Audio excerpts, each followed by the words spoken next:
Master. What? Oh, This, yeah. I have seen and talked with many disciples in Dallas. Yes. And also there's some cousins living there. Yeah. They all would like you to stop by Dallas before you go to the next destination. I know that. The next operation. Destination. Oh. Yes, yes. Also, the operation came also as surprise. It was not planned. Just as well, this is kind of one of the disasters, just like the fire disaster. Nobody planned that. So therefore, everything, sometimes I don't have truly a fixed schedule, and sometimes because we cannot know in advance. Sometimes I know that the next day or 2 days after I will go to that and that place, and I will have to reschedule my flight, for example. But still, we cannot tell you right away because we don't know whether it is confirmed. Sometimes it takes a long time to confirm, you know? From that office or from the airplane ticket office. So please do understand me. I truly give you everything and all the time I have. But sometimes to work in this world is not as smooth as you want. Huh? You know. Hey, now I tell you a story. It's very funny. This guy, he always complains that I don't do the things he wants to do, or you sometimes don't do it the right way. But look at him, what he did. I arrived at the airport, right? Sick. I got a limousine, and he insists that he take me in his car. I said, no, honey, I'm really sick. I just had an operation. I need medicine. I need a lot of things, and my attendants have them. You can't take care of me. Just let me sit in my car. But okay, I didn't want to hurt his feelings. I said, please lead the way. Okay, so you're always next to me anyhow, so lead the way, please. So I said, yes. And then he came and drive his car. We wait for him for half an hour. He never showed up. You know why? He followed the wrong car. Yes. Just follow the limousine. And my car, at that time, I think you rented a limousine for me because you probably thought I have a lot of luggage and that I have to rush straight away from the airport to the opera house, or maybe my luggage was all over. So you rented a limousine for me, which was big. And it was not that there were hundreds of limousines outside on the street, that he had to follow the wrong one. The only one limousine. And then he waved to him even. The limousine driver waved to him, so he just followed. Yes. So, you know, just such a simple work. And you made mistake. And you could not even smell that I was not in that limousine. You didn't even know. Shouldn't have used dark glass. Yes, I thought you loved me so much that you would know where I was. You would smell it. You would detect which limousine was mine, which was not. No, he just followed whomever waved to him. And then he dropped me at the airport with nowhere to go to, no one to turn to, and sick and all that. Yes, and he said he looked after me. Oh, you see that? So we waited for half an hour and we couldn't wait anymore. And, you know, he made people feel guilty even. Therefore, I could not wait for him. So we have to wait for him. He's very sensitive. You can't just leave him like that. I will wait and wait for half an hour. So later on, the driver said, we'll be late if we don't go now. So I said, okay. Let's see what we can do. We'll phone the guy or something. And then the guy didn't have the telephone number. I said, my God, what kind of organization you have?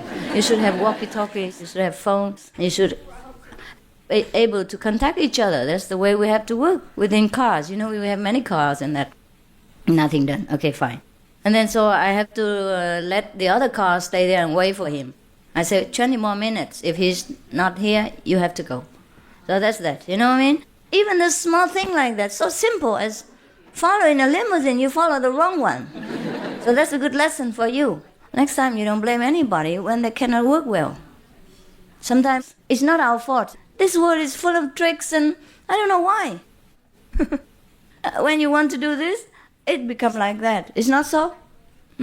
Yes, that's why even people in this world, sometimes they like to work efficiently, but everything goes wrong. Maybe their boss is lousy that day, or maybe their bosses don't have good agreement with them even, and they spoil everything. And the boss is always right.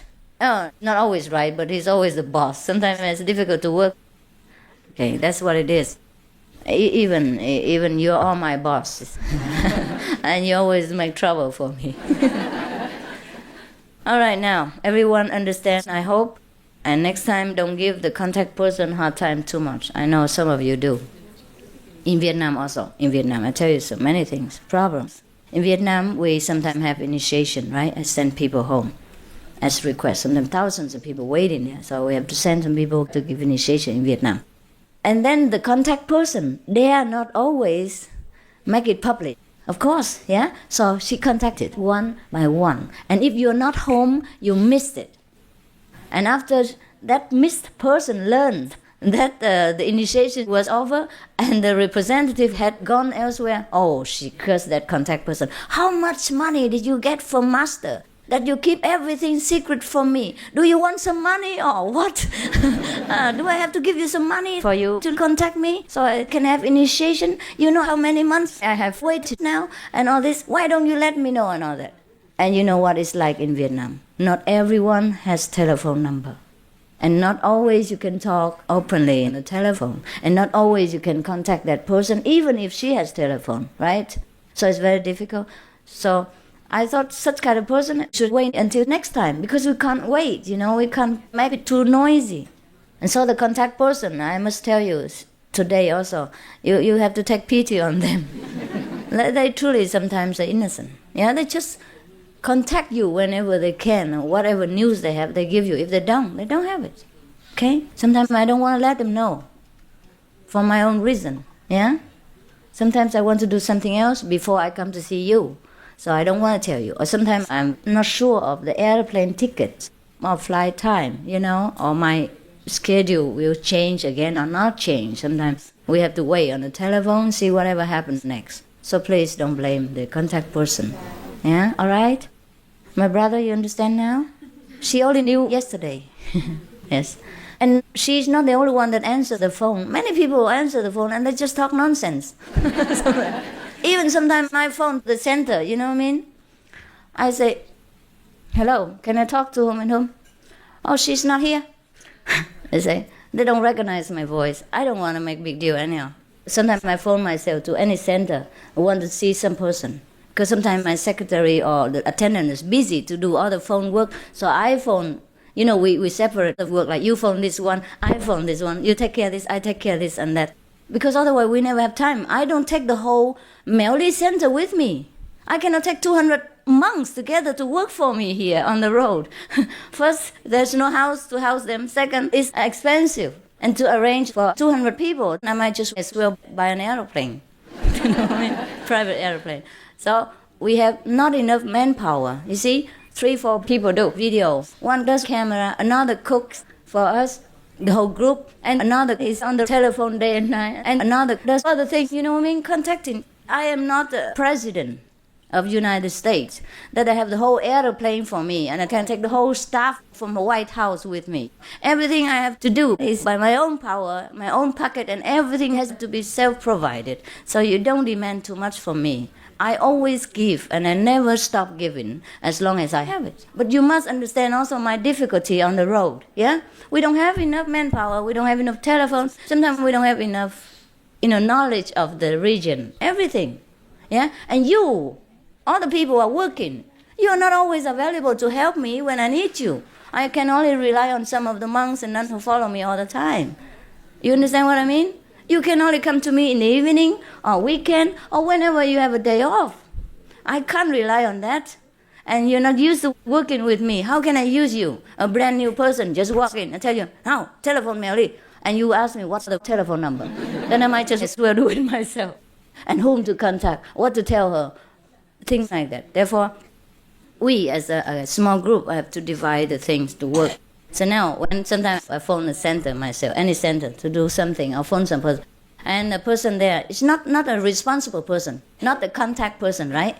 Just pick up the phone. Anybody, because the center is public. Anybody just walks in. Some of the disciples, sometimes even not disciples, just pick up the phone and I say, hello, can I talk to Miss Flower, for example? No, she's not here. I said, can you please find her? Don't know where she is. Bang. That's it. And then I have to phone again and say, do you know that person? Or can I talk to that and that person? Even though he doesn't know that person who it is, he doesn't go and find out. It's not always easy. And And sometimes when we're in a hurry, when we don't have a lot of time to waste, it is a nuisance. It's a nuisance. And sometimes the center telephone is busy, right? Because they have to do other things. So everything takes time, energy, organization, problems. Please understand, huh? You make me truly feel guilty these days. I have to tell you today, otherwise I would die from guilt. Yeah, look like I let you down or I'm aloof or anything. It's not true. I truly work very hard. Not only spiritually, physically work hard. I work harder than any of you, the employees of the United States.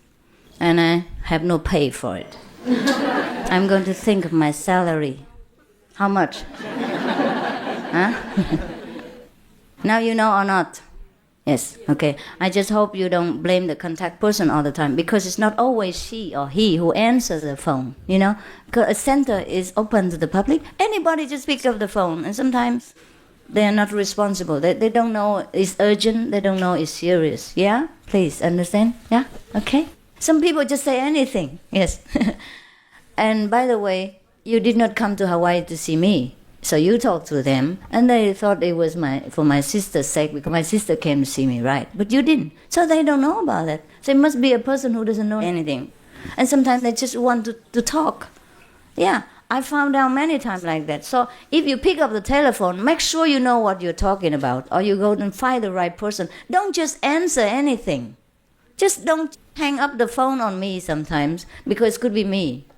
And you miss the chance to talk to me nicely.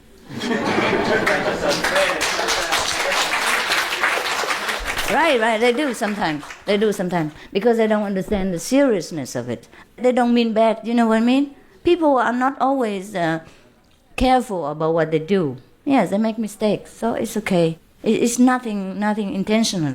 Some people, sometimes children, you know, sometimes young people, they're just not responsible. They don't think there's anything serious about that. Yes. So it is not entirely my fault. Well, we have to work together and be tolerant in this world. That's all there is. Well, what else can we do? We have to be tolerant. Any other questions? If you ask another question, I will talk Anyway, at the end, we met you here, so... Okay.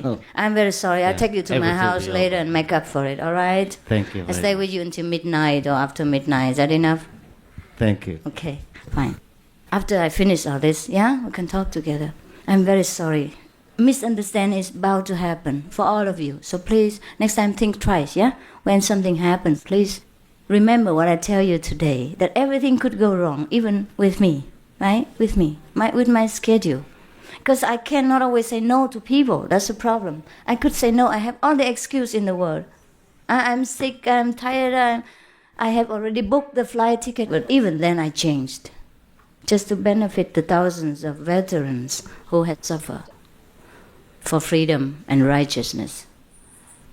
It could have been them who protected my life while I was in Vietnam. It could have been them who protected my sisters, my cousins, while they were in Vietnam. I have to be grateful to them. I have to show my love to them while they are nobody now, that nobody needs them.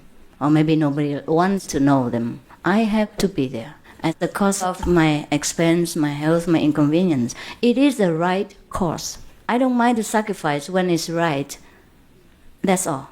But nothing for personal gain or nothing for personal affection or personal, kind of relationship. But when it comes to the benefit of other people, I sacrifice everything. So sometimes you have to also sacrifice with me. That's when you suffer. You know what I mean? For example, I could have come to you on the 7th. On the 7th, I promised to come, and all the flights were booked. Yeah? And we had to change because of the fire victims. And then we had to change again for the veteran. Even then, so I have overlooked my own problems. So you too also, please, sometimes have to overlook your own emotion and demand, yeah? Because of a greater meaning, greater cause, yeah? So that's how we learn with each other. I don't just tell you what to do. I do what I teach you. Okay, now you know? Yes.